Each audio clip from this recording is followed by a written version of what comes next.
The room was loud in the way celebrations are supposed to be loud. Laughter, the clink of glasses, a grandchild shrieking over something that probably wasn't that funny. The private dining room at Caruso's had been Richard's idea. "Somewhere nice, Dad, for the big one?" And it was nice. White tablecloths. Low lighting. A cake somewhere in the back with 70 candles they'd never actually light all at once because, as Dana had said, laughing, we'd set off the sprinklers. I was seated near the kitchen. Not at the long table where my 3 children sat with their spouses and my 5 grandchildren. At a two-top beside the service door, close enough that I could feel the draft every time a waiter pushed through, close enough to hear everything, far enough away that I wasn't in a single photograph taken that night. My youngest grandchild, Sophie, saw me and waved. Both arms, the way 6-year-olds wave, like they're flagging down a rescue plane. Her mother, Mitchell's wife, Renee, reached over without looking and brought Sophie's hands down to the table, gently, casually, the way you'd correct a child who was pointing at something she shouldn't. Richard stood and raised his glass. "To family," he said, "and everything we're building together." He didn't look at me. No one did. A young server appeared at my elbow, uncertain, holding a bread basket like it might explain something. Are you with the party?" "I'm the party," I said. And I smiled at him because none of this was his fault. I spent 40 years as a civil engineer. I built infrastructure across 4 states. I learned early that the most dangerous failures aren't the ones that announce themselves. They're the ones that look from the outside like everything is fine. A bridge can appear solid the day before it falls. I was watching my family toast to my future when I saw Dana slide a manila folder into her purse. My name was on the tab. I didn't reach for it. I didn't react.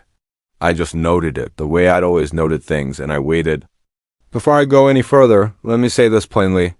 I changed the names, and I changed a few identifying details, because some people in this story are still alive, and some wounds don't need fresh addresses attached to them. But the shape of it is true. The feeling of it is true. And I'm telling it because too many people my age are taught to swallow this kind of humiliation whole, then sit quietly with it as if silence were dignity.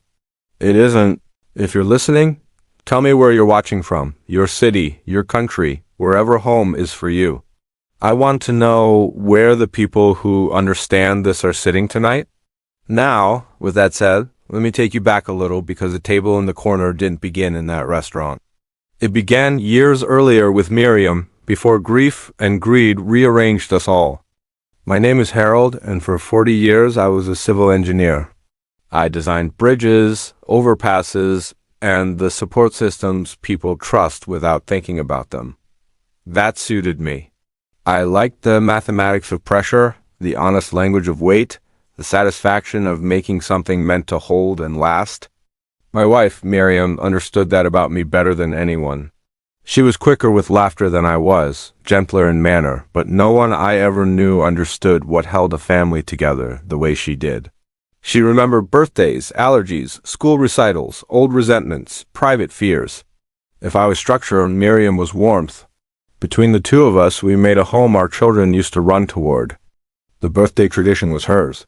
Every decade birthday, 50, 60, and onward, she gathered the whole family for dinner and had each person write a real letter by hand to the one celebrating. Not a card with a signature. A letter. She said people speak carelessly when they think there will always be another chance, but they write differently when they have to leave the words on paper. After dinner, she placed those letters into a leather binder a local craftsman made for us. Dark brown, thick stitching, initials pressed in the corner.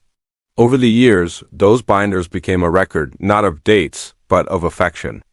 I still had mine from 50 and 60. After Miriam died, I would sometimes take one down and read a page or two just to hear the old voices again in my head. At 60, my youngest son, Mitchell, had written, "Dad, you're the reason I believe hard things can be built to last." I remembered reading that line 10 years earlier and having to clear my throat before I went on. It came from the same boy who once threw a hammer into the azalea bush and announced that home repair was cruel and unusual punishment. Miriam laughed until she cried. Back then, Even our frictions felt ordinary. Richard was ambitious, Carolyn could be sharp when she was tired, and Mitchell could avoid responsibility like it was a profession, but they still reached for us. Sunday dinners ran long. Grandchildren drifted through the kitchen. Miriam kept spare toothbrushes in the hall closet because somebody was always staying later than planned. Even after the children moved into their own homes, our house still felt like the center post in a large tent. Everything stretched outward, but it held. Then Miriam got sick, and the holding changed. She died 3 years before my 70th birthday. Pancreatic cancer. Quick, brutal, and humiliating in the private ways illness can be. I cared for her at home as long as she would let me, and after she was gone, the house became very large and very quiet. People called more often for a while. They brought casseroles, flowers, concern. Then life, as people always say, went on. I wasn't naive. I knew my 70th would be the first milestone birthday without Miriam at the center of it, passing around pens, smoothing folded pages, smiling as if she were preserving something sacred because to her she was. I expected the night to hurt. I expected every toast to sound thinner without her in the room. What I did not expect was humiliation. I thought the worst thing waiting for me that night would be an empty chair where my wife should have been.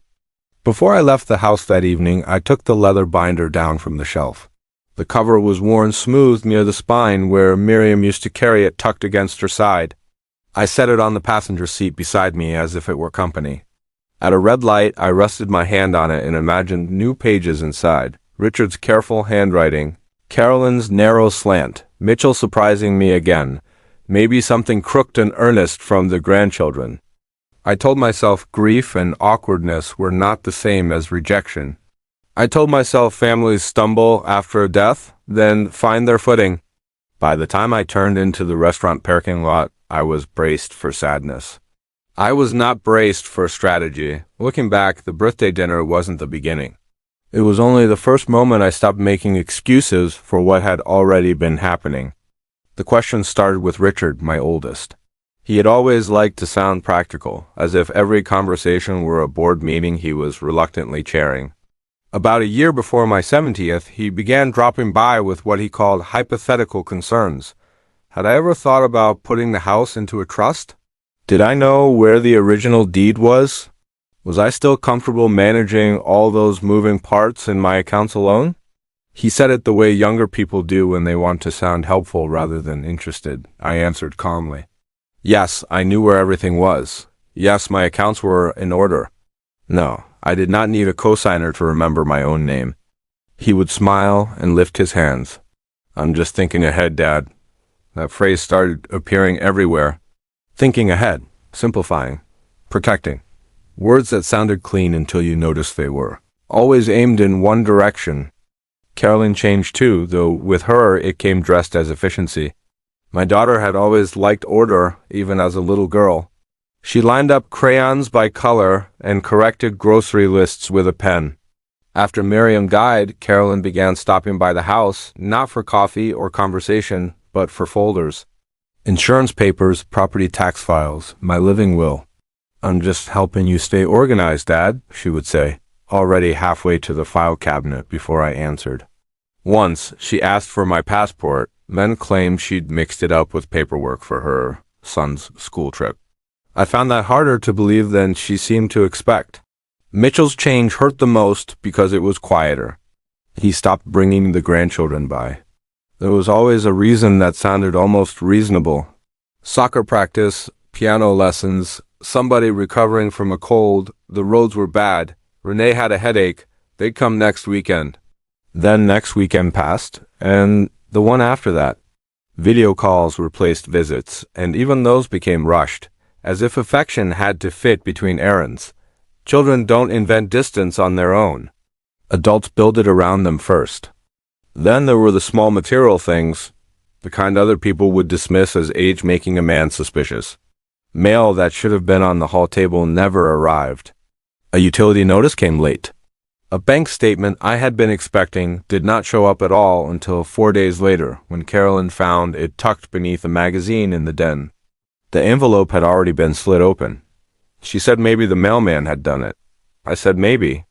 But postal workers don't steam one corner neatly and fold the statement back exactly along the crease. Years in engineering taught me to trust patterns, not isolated incidents. One crack in concrete can mean weather.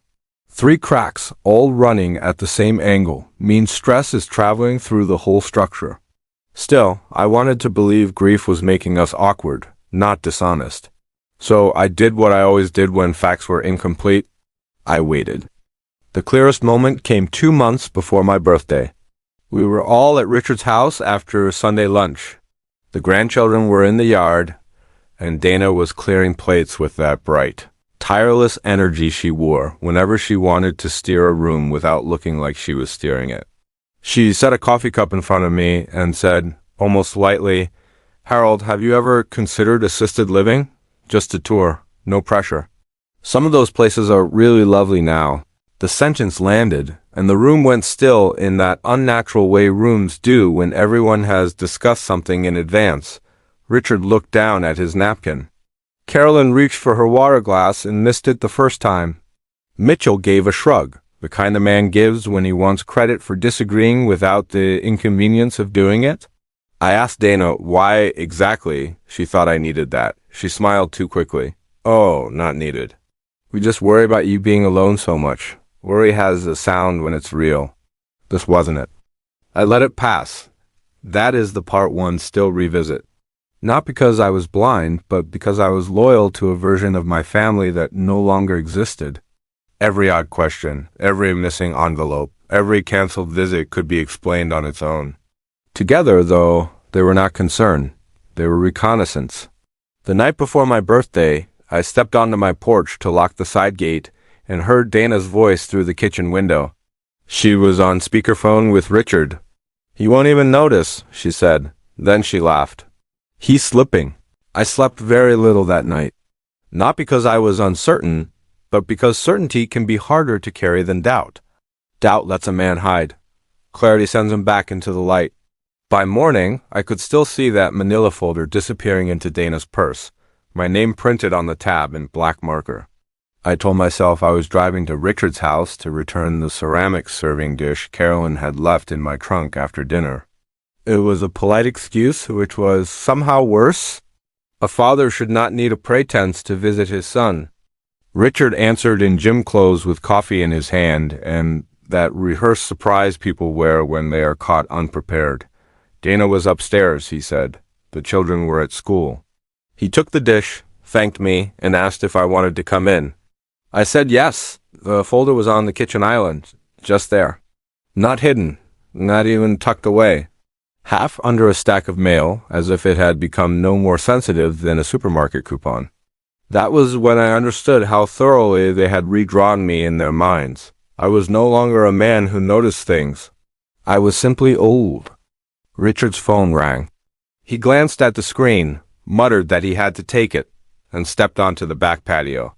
Through the glass I could see him pacing with one hand in his pocket, wearing that patient expression he used whenever money was involved. I opened the folder. The first page was a draft petition for conservatorship. My full name at the top, my age, my address. Under proposed conservator listed Richard. Under grounds, the language was smooth and bloodless. Diminished capacity, impaired judgment, increasing risk in independent financial management, concern from immediate family. It read like a weather report written by someone praying for a storm. The next document was worse. A letter on the stationery of a private physician named Dr. Alan Crane, a man I had never met, recommending a full cognitive evaluation in light of family observations suggesting memory loss, disorientation, and compromised executive functioning. Executive functioning. The phrase sat on the page like an insult in a necktie. Beneath that was a proposed family trust restructure. Clean phrase, dirty purpose. It transferred control of my house, savings, and investment accounts to Richard as fiduciary guardian pending court approval. There were signature lines waiting patiently at the bottom, including mine. Then I found the printed email thread. Subject line, timeline for Dad. I still remember how carefully I lifted those pages, as if being gentle with them might soften what they said. Richard had written first, laying out steps. "We need to get ahead of his decline before something happens." Carolyn replied that she could. "Gather the estate documents because I still keep everything in the same places." Mitchell asked whether they really needed to do it so soon. Dana answered him before Richard could. "Soon is exactly the point. If we wait until he gets suspicious, it gets messy." There was also a message about my birthday dinner. Richard called it a good opportunity to see how he does in a group setting, Carolyn wrote. Also useful to see if he notices the seating arrangement or causes a scene. At my own 70th birthday, Dana's final email settled into my chest like iron. If he doesn't push back, we file in March. I took out my phone and photographed every page. Front and back, dates clear, corners visible. My hands were shaking, but not from frailty, from recognition. I had seen this before, only in another form. Over the years, contractors sometimes assumed an older engineer would stop checking details. They'd substitute inferior steel, shave a measurement, trust that habit had gone soft with age. They were always wrong. I always checked. I heard the patio door slide. I closed the folder exactly as I had found it. Richard came back in and asked if I wanted more coffee. I looked at my son and saw, for the first time without sentiment blurring the lines, a man who had mistaken patience for decline and love for access. "No," I said. "I should be going." He nodded, relieved by nothing in particular. I walked out carrying no papers, only photographs and a truth I could not unknow.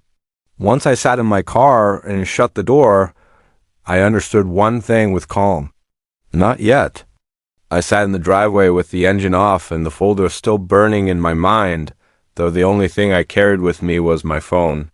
The photographs were there, neat and bright and undeniable. A petition. A doctor's letter from a man I had never met. My children's private timeline for removing me from my own life.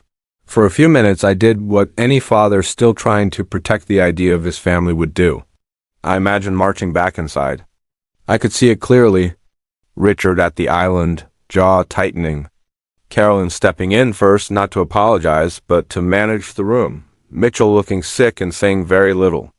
Dana taking offense on purpose because outrage is a useful shield when facts are against you. They would tell me I had misunderstood. They would say it was only concern. They would ask why I was snooping. If I raised my voice even once, it would go straight into the file they were already building. Agitation, paranoia, emotional instability. I knew enough about structures to understand load paths. Pressure always travels to the weakest point. They had decided that point was me. So I stayed in the car. My hands had stopped shaking by then. That surprised me.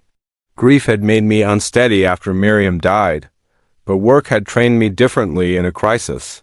When something fails, you do not pound the concrete and shout at it. You isolate the damage. You trace the fracture back to its source. Then you decide whether the structure can be saved. I thought of Miriam sitting at our kitchen table with her reading glasses halfway down her nose, saying something she told me more than once over the years. You don't argue with someone who's already decided you're wrong. You show them they were never in control. She had been right about people in ways I only learned to appreciate late. I called my younger brother Gene. Gene and I had never been dramatic men. We were close in the way some brothers are close after enough years have tested the bond and found it sound. He had spent 3 decades as a forensic accountant, the kind of man who could spot a lie in a spreadsheet the way I could spot stress in a support column. He answered on the second ring. "Harold?" I told him I needed 10 minutes and then gave him 40.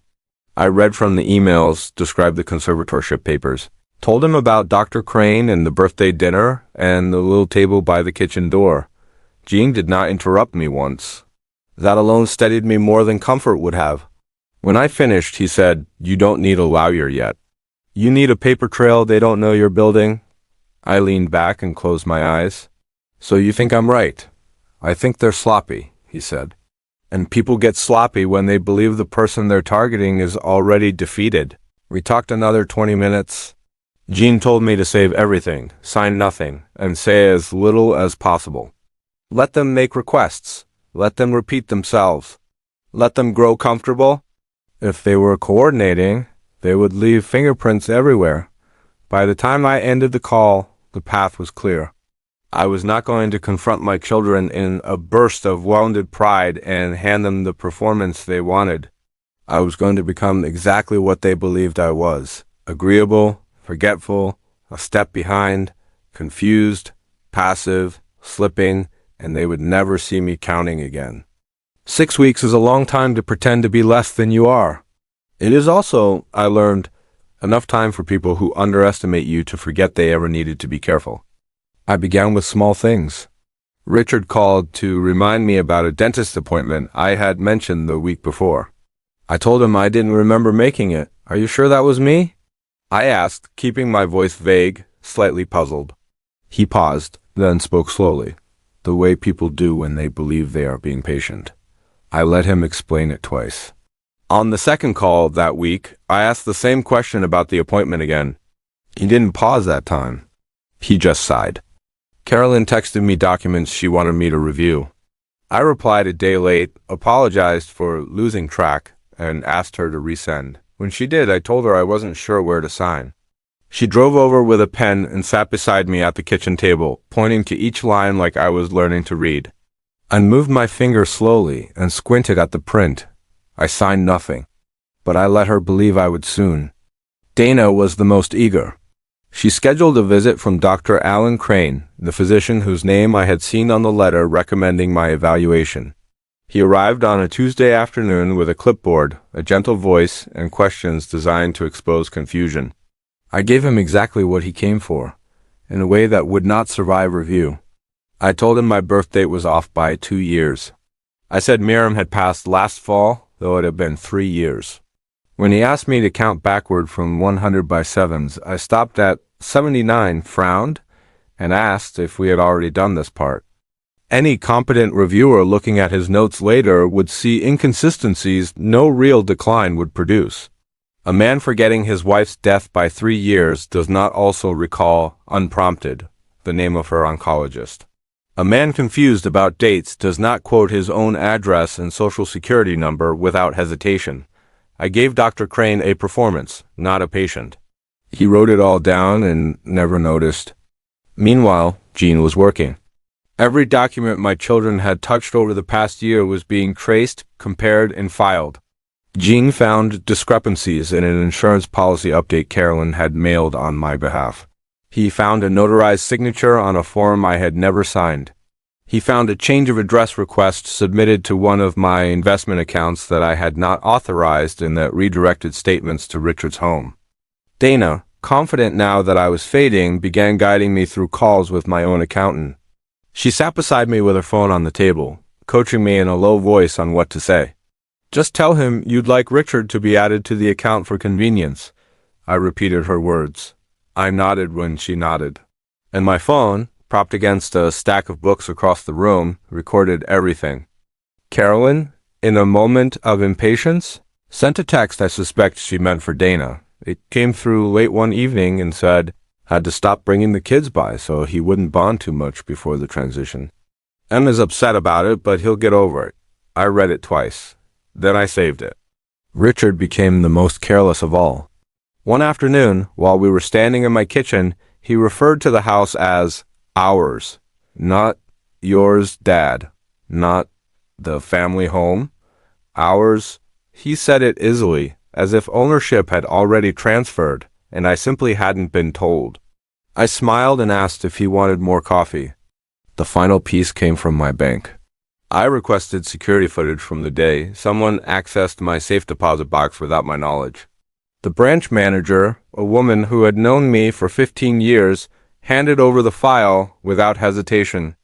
On the screen, clear as morning, Richard leaned over the signature card and signed my name in handwriting that did not quite match mine. He looked calm. He looked like a man who believed no one would ever check. When I showed the footage to Jean, he exhaled and said, "Harold, this is enough." Dana brought brochures the following week. Memory care facilities with soft lighting and glossy photographs of elderly people smiling at puzzles. She spread them across my kitchen table and said, "We just want you to be safe." I looked at the brochures. I looked at her. And I said, in the gentlest voice I could manage, Whatever you think is best." She smiled and touched my hand. Jean called that night. "Easter brunch," he said. "That's when we do it," I agreed. 6 weeks of nodding, of pretending, of standing in my own home and being explained to like a child. 6 weeks of watching my children believe they had already won. Now it was time to show them they had never even been playing the right game. I arrived early, which seemed to surprise them. Richard answered the door in his hosting manner, relaxed and expansive, the performance of a man who believes the difficult work is nearly finished. Dana appeared behind him and guided me to a seat in the living room while the table was still being set. I set the leather binder down beside me. She glanced at it but didn't ask. When brunch was ready, she steered me, as I had known she would, to a chair at the far end of the room near the window, away from the main table. A small side arrangement that was probably called "more comfortable for you, Harold," in whatever conversation had preceded my arrival. The grandchildren were already seated. Sophie looked at me across the room and then looked away, which told me the geometry of where to sit and where not to sit had been explained to her in terms a 6-year-old could follow. I sat where Dana placed me. I ate. I asked for the salt with a slight pause before the word, the way they expected me to pause now. I watched them relax into the meal, into the conversation, into the comfortable belief that this morning would go as planned. When the plates were half cleared, I stood. The room noticed the way rooms notice something unexpected. Chairs shifted. Dana looked at Richard. Richard set down his fork with the careful ease of a man who is not yet worried but is preparing to manage. "I wanted to read something to the family," I said. "For Easter." "If you'll give me a moment," Richard smiled at Carolyn. Carolyn pressed her lips together in that expression she uses when something is either touching or embarrassing, and she hasn't yet decided which. Mitchell studied his plate. I opened the new folder. "Timeline for Dad," I read. "That's the subject line." I watched Richard's face move from patient condescension to something else before he could stop it. I read the emails in full. His voice, Carolyn's voice, Mitchell's silence, Dana's instructions. I read the part where Carolyn noted that my birthday seating arrangement was a test. I read the part where Dana said if I didn't push back, they would file in March. The table was very quiet. Then I placed Dr. Crane's evaluation on top and described in plain language what Jean's annotations showed. The impossibilities, the contradictions, the clinical conclusions that no genuine evaluation would produce from the responses I had given. Dr. Crane had written what he was paid to write. Richard started to speak. I held up one hand. "I'm not finished," I read Carolyn's text aloud. "The one about stopping the grandchildren's visits so I wouldn't bond too much before the transition?" I heard Carolyn inhale. I did not look at her. Then I took out my phone and pressed play. Dana's voice filled the room. Clear and patient and instructional, coaching me on what to say to my own accountant, word by word, as if I were a child rehearsing a part in a school play, telling me to ask for Richard to be added to the account. For convenience, I watched Dana's face do something I had not seen it do before. It went still in a way that was not composure. "That's a private," she began. "It was recorded in my home," I said. "At my kitchen table. During a visit I did not invite." I set the bank footage summary on the table last. A single printed still from the security recording, Richard's profile clear at the counter, his hand on the signature card that he had no authorization to sign. Richard stood up. His chair scraped back hard. "Dad, you need to listen." "I've been listening," I said. "For months. It's remarkable, the things people say when they believe no one is paying attention." The grandchildren were watching from the table. Sophie had stopped eating. She was very still, in the way children go still when they understand the adults around them are frightened. I told them that my attorney, not the one my family had quietly begun consulting on my behalf, but my own, had already filed a counterpetition with the court. I told them that the evidence of attempted financial exploitation of a vulnerable adult was part of the filing, including the forged bank signature, the unauthorized account changes, and the coordinated medical evaluation. I told them that the state medical board had received a formal complaint against Dr. Crane the previous Thursday. Mitchell put his face in his hands. I closed the folder. I picked up the leather binder, Miriam's binder, and held it for a moment before I spoke again. You thought I was disappearing, I said. I kept my voice even, not because I wasn't feeling anything, but because I had spent 6 weeks building toward this moment, and I was not going to spend it shouting. I was just waiting for you to show me who you'd become. Sophie started to cry. Small, quiet sounds. The way young children cry when they don't yet understand what's wrong but know something is broken. That was the hardest part. Not Richard's anger, or Dana's stillness, or Carolyn's shame. Sophie, crying softly at a table she'd been told to stay at, while the adults in her family answered for what they had done in the space her grandfather left when they thought he was already gone.